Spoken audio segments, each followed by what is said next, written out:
Beshem Hashem Naaseh Venatzliach Erev Tov, en ce dimanche 23 du mois d'octobre et déjà 29, puisqu'on est vers le soir du mois de Tishri, Shiur acheté par Judith Cohen, Scali, ainsi que sa famille, Bezrat Hashem, pour l'Askara de leur oncle, Shimon Ben Djemoul. Ruach Hashem, Tenachenu Began Eden Elyon, Vechol Ashorvim Imo, Bichlal Arachamim Vaselechol Vechen, Yehi Ratzon Venomar Amen, Yenishmato, qu'on ait que de bonnes nouvelles, Bezrat Hashem, Bracha Ve'atzlacha Bechol Maaseh Yadenu, Amen. Nous sommes avec Rabbi Yaakov Abuhatzera dans Pituchei Chotam pour une explication très importante qui devrait demander à nous tous, sans exception, une attention assez particulière, puisque la paracha de la semaine, après avoir passé les fêtes de Tishri, la paracha de Bereshit, où nous avons pris une fois de plus pris conscience que Dieu a créé le monde, et donc le monde a un propriétaire, et qu'on ne fait pas ce que l'on veut, vient la paracha de Noach. Alors la paracha de Noach, elle-même est composée de trois choses différentes, trois sujets plus exactement différents. La destruction du monde, le renouvellement du monde avec la révolte de Nimrod et la tour de Babel, puis l'apparition du tzaddik qu'on attendait tous, Avraham Avinu alav shalom, par le biais de Shem et de Eved par la suite. Alors, le verset nous dit comme ça, Ele toldot Noach. Noach ish tzaddik. Voici la descendance de Noach. Noach était un tzaddik dans sa génération. Un tzaddik intègre. Noach ish tzaddik tamim haya bedorotav. Il était intègre dans sa génération. Et bien entendu, tout le monde pose la question essentielle. Comment on peut dire une chose pareille? C'est comme si que je vous poserais la question,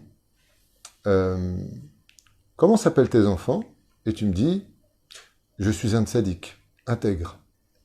Je ne t'ai pas demandé ce que tu étais. Je t'ai demandé, qui sont tes enfants? Et tu me dis que tu es quelqu'un d'intègre. Quel rapport entre l'un et l'autre? Elle toldot Noach. Voici la descendance de Noach. Noach était un tzaddik, intègre dans sa génération.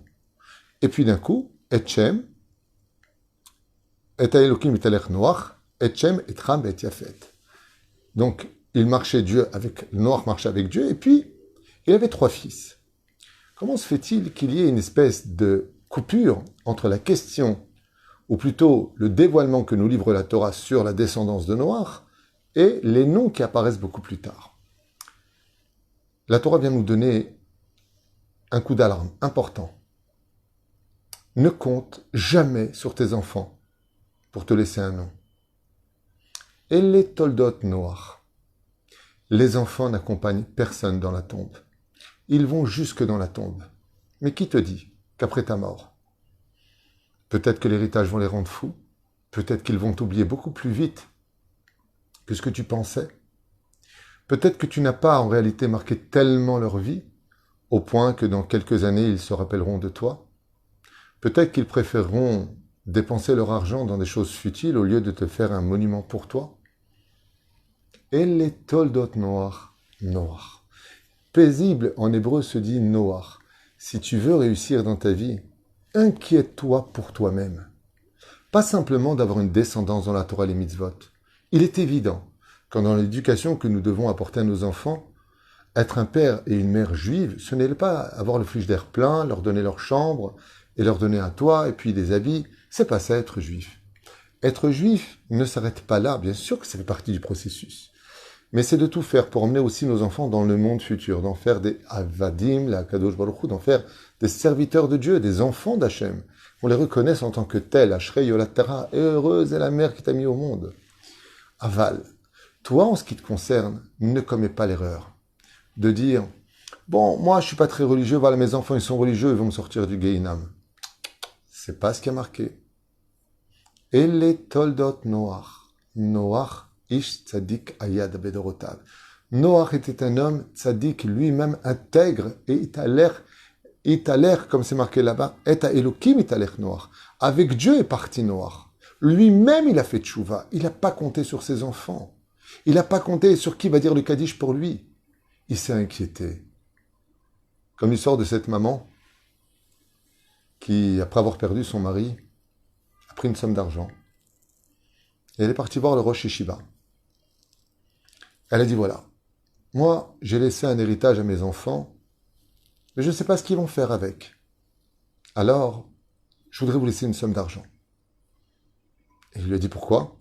Il lui a dit pour être certain que pendant plus de 20 ans, avec cette somme d'argent, vous ferez tous les ans mascara. Vous achèterez à manger avec tous les élèves que vous avez. Vous leur offrirez ce repas de ma part. Et vous donnerez de la tzedaka à chaque talmide qui étudiera pour moi cette journée-là. Le Rav était surpris. Il lui a dit, mais vous n'avez pas des enfants pour cela? Il lui a dit, mes enfants, ce n'est pas une garantie. Mais de vous laisser cet argent à vous en tant qu'homme de Torah, ça c'est une garantie. Parce que vous êtes tenu par le biais du neder et par le respect de la volonté du mort. Mais les enfants, bon, c'est papa, c'est maman. Ça ne veut pas dire qu'ils ne sont pas bons. Ça veut dire que dans la vie, si tu veux réussir à marcher avec Dieu, il va falloir que tu t'inquiètes pour toi-même. Il y avait aussi un grand tzaddik, un chassid, qui avait fait la ségoula d'acheter sa tombe avant sa mort. Alors il y a une marloquette à savoir est-ce qu'on achète ou pas une tombe avant la mort. C'est un sujet qu'on a déjà développé dans d'autres shiurim. Et marloquette d'ailleurs entre Baba Saleh dans son idéologie et le Chafetz Chaim. Et lui, ce tzaddik-là, en tout cas, c'est marqué dans le livre Ahavat Chaim, il a acheté sa tombe, et une fois par mois, tous les Erev Rosh Chodesh, alors qu'il avait acheté sa tombe, il venait lire des Mishnayot sur sa tombe, alors qu'il était vivant. La tombe était vide. Une fois, un de ses enfants lui a dit « Papa, pourquoi tu vas tout le temps au cimetière à la veille de Rosh Chodesh ?» Il lui a dit « Je vais sur ma tombe. » « Sur ta tombe ?» Il lui a dit « Oui. Je vais imprégner les murs de ma tombe de ma propre étude. Mishnah Otiot Neshama. Je vais aller prier pour moi. À l'avance.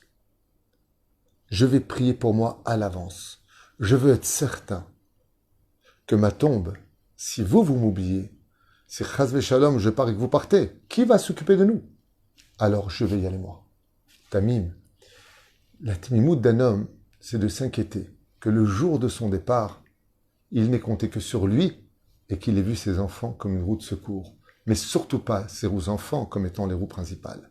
Et les toldot noirs, si tu veux avoir une vie paisible, noir, sois toi-même plaisible à tes yeux. Sois tzaddik et ta Elohim et ta l'air noir. Et marche toi-même avec Dieu. Ne compte pas sur la teshuva de tes enfants. Une seule mauvaise fréquentation peut faire tomber toute ton éducation. Qu'est-ce que tu feras une fois que tu seras en dehors du corps? Qui viendra te sauver? Il n'y a que les enfants qui peuvent te sauver. Ou toi-même, si tu as fait ce qu'il fallait pour toi-même avant d'être parti de ce monde. Il y a un grand tzaddik dont le nom m'échappe, qui avait des enfants qui étaient dans la Torah. Puis voilà que malheureusement, un s'est assimilé, le plus grand. Et dans son assimilation, il a influencé les autres. Et chaque enfant a pris un chemin différent. Le père était totalement désarmé. 5 fils, 5 étaient devenus Chosrim Besheela. Il n'y en a pas un qui est resté dans la Torah. Ils ont tous quitté le chemin de la Torah. Qu'est-ce qu'a fait le père? Il a vite écrit un livre. Il a vite écrit un livre. Et il a dit, puisque je n'ai pas eu le mérite d'avoir des enfants qui continueront mon chemin, je laisserai mes enseignements comme étant mes enfants. Vous voyez, chers amis, nous avons ici un livre merveilleux qui s'appelle le Zera Shimshon. Zera Shimshon veut dire la semence de Shimshon. Et vous savez pourquoi il a écrit ce livre? Parce que son fils unique est mort. Et quand il a vu que son fils était mort avant lui, il a vite couru prendre sa plume pour écrire tous ces chidushim incommensurables en guise de fils. Et qu'est-ce qu'il a dit? Il a dit, puisque je n'ai pas laissé d'enfant pour dire le Kaddish pour moi, puisque je n'ai personne qui va rappeler mon nom pour moi, alors je vais me créer un autre fils qui lui ne mourra jamais. Zera Shimshon, la semence de Shimshon. C'est Bidjuk Mashikatouv. Et les toldot noirs, Noach, Ish Tzaddik, Aya Bedorotav, et à Elohim et à l'air noir. Il a marché avec Dieu et il n'a compté sur personne. Et que nous tout ce que nous devons faire pour pouvoir, Bezrat Hashem, acquérir le droit d'un souvenir sur terre. Et pour cela, il y a aussi autre chose. On voit que dans la paracha de Noach, Noach est un homme très spécial. on ne voit pas spécialement un homme pieux. On voit un homme qui marche avec Dieu, qui ne marche pas devant Dieu comme Abraham. Il marche avec Dieu. C'est-à-dire ce que Dieu lui dit, il le fait.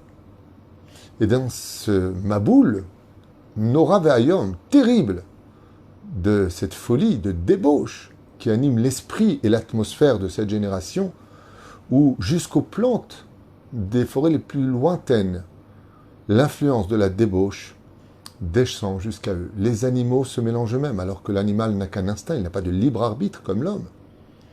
Eh bien, Noach est quelqu'un qui reste intègre, tamim. C'est quelqu'un qui reste en dehors du Maboul. Et comment il va faire pour y arriver?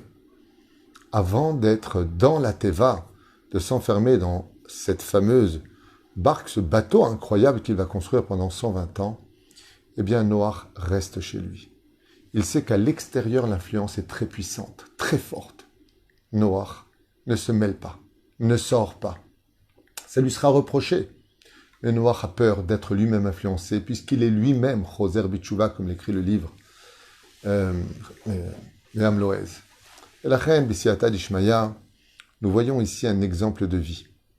Il y a celui qui est capable de se confronter au monde et de rentrer dans la fournaise ardente. C'est le juif Avraham Avinu, paracha de Lech Lecha, où il sortira à la fin de la paracha de Noach, de la fournaise ardente, terrible, de Nimrod. Et puis il y a aussi Noach. Noach qui reste paisible pour lui-même, mais qui évite de se mélanger à la folie extérieure d'une débauche sans précédent, qui animera toute l'humanité et qui l'amènera à sa perte. Parce que les gens croient que parce qu'ils font le mal et que rien ne se passe, Dieu ne voit pas, Dieu n'entend pas, et que rien n'est retenu. La différence qu'il y a, c'est que Akadosh Baruch Hu laisse le temps à la réflexion, à la teshuva et à l'éveil de la folie. Mais quand le moment sonne, alors automatiquement, c'est un déluge qui s'abat sur l'humanité. Et qu'est-ce que fait Noach? Eh bien, quand plus rien ne va dehors, il rentre dans la Teva. Il rentre dans l'arche. Il s'enferme à l'intérieur. Et de l'intérieur, il sauve l'humanité en faisant du chesed. Et c'est ce qu'il y a de plus important à retenir dans cette paracha. À propos de la conduite de Noach, il y a celui qui va s'enfermer pour lui-même et puis dire ce qui compte, c'est que moi je suis un tzaddik et que les autres ils crèvent. Chas v'shalom. Noach fait du chesed. Noach laisse sa porte ouverte à celui qui veut venir. Mais Noach n'a pas la force de se confronter à l'extériorité pour le changer l'histoire. Il peut prier pour sa génération, il le fera qu'un petit peu. Il pourrait sauver le monde en réveillant les gens, mais il a peur de cette atmosphère qui est si puissante, qui me rappelle l'histoire d'une personne que tout le monde connaît, qui était un chassid, qui avait fait une grande teshuva, et qui avait décidé d'aller en boîte de nuit pour amener les âmes perdues à la raison. Et en fin de compte, c'est lui qui est devenu le plus grand danseur de la boîte Bassof. Il n'a pas non seulement réussi à sauver des âmes de la boîte de nuit, mais lui-même est devenu une personne de cette boîte de nuit. Pas tout le monde est prêt, pas tout le monde a la force d'être comme Avraham Avinu, de se battre contre l'humanité et de ramener le monde à lui. Pas tout le monde est capable de cela. Par contre, Noach, Ish Tzadik, Italech, Et Elohim Italech Noach. Marcher avec Hachem est la plus belle et la plus grande des garanties dans ce monde. Et la reine Bezrat Hachem, que chacun de nous, comme pour cette Askara qui est faite maintenant, grâce à sa famille, ses enfants, Baruch Hachem, qui font la Askara, comme nous l'avons dit tout à l'heure, qui achètent un chiour pour l'élévation, Judith Cohen et Kara Skali, et sa famille qui ont pris pour leur oncle, pardon, pas pour leur fille, leur oncle, Shimon ben Djemoul. Eze Yofi, vous avez fait une grande mitzvah. Vous savez, il y a le Rav Memoun qui est décédé, vous savez, à Marseille, que Dieu repose son âme. Et mon fils m'a raconté qu'il s'aimait étudier son livre. Il a écrit un livre, et au Beth Midrash à Tête Vav, il s'aimait étudier ce livre, assis avec Lionel Cohen à Yakar et d'autres personnes. Et le Rav Memoun, que mon fils ne connaissait pas, est venu le voir dans les rêves, et il lui a dit, tu peux pas savoir combien je te remercie d'avoir ouvert mon livre et de l'étudier, surtout en Eretz Israël. Tu peux pas savoir combien dans le ciel cela me fait du bien de savoir qu'on étudie aussi ce que moi j'ai laissé en souvenir. Et chacun de nous devons nous poser la question, quel souvenir nous on laissera après notre départ? Noach ne quitte pas sa paracha. Il reste dans sa paracha mais on le rappelle tous les ans. Et c'est ce que nous demande Akadosh Baruch Hu à propos de la Mishnah. Kol sheruach habriot nocha emenu, ruach hamakom nocha emenu. Tout celui qui aura été paisible aux yeux de l'humanité, que partout il va, c'est quelqu'un qui nous a jamais fait de mal, il parle jamais de personne, il est humble, il est gentil. C'est quelqu'un, Béhémet, quand il vient, on sait qu'il n'y aura pas de problème. Il sait prendre sur lui. Il est noir, les chiottes. Il est paisible à vivre. Ces gens-là, on se rappellera toute notre vie d'eux. Kol sheruach habriot nocha emenu. Tout celui que tout le monde dit de lui, quand il vient, on est tranquille, il n'y a jamais de problème. Il sait s'adapter, il sait se surmonter, il sait poursuivre la paix et faire vivre la paix. Alors, Roi Hamakom Nocha Emenu, Dieu lui-même lui donnera une vie paisible après la mort, sans souffrance. Parce que tu as fait du chesed, tu vivras le chesed. Car en fin de compte, on ne récolte après la mort que ce que l'on a semé de notre vivant. Et c'est un petit peu ce message universel que vient de donner la paracha de Noach. Bezrat Hashem, pour le meilleur de tous les souvenirs de chacun de nous, Zichrono Livracha.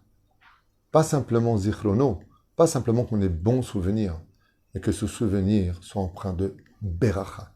Baruch Adonai Leolam Amen va Amen. Merci de regarder les shiurim, merci de partager les shiurim.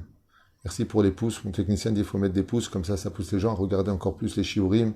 Ce sont des cours de Torah, il n'y a pas ici d'intérêt, il n'y a rien du tout. C'est Kol Hashem Shamaim. Bezrat Hashem, que Dieu vous bénisse sur tous vos chemins. Bracha, ve'atzlacha, ve'chol masedechem. Et demain, on verra ceux qu'Adiblin et des Rabbi Yaakov, puisqu'on ne l'a pas commencé. Mais l'heure est déjà arrivée pour faire mincha. Bracha, bracha, bracha. Kedeget nefesh, roach, uneshama. Kol tuv elitrot.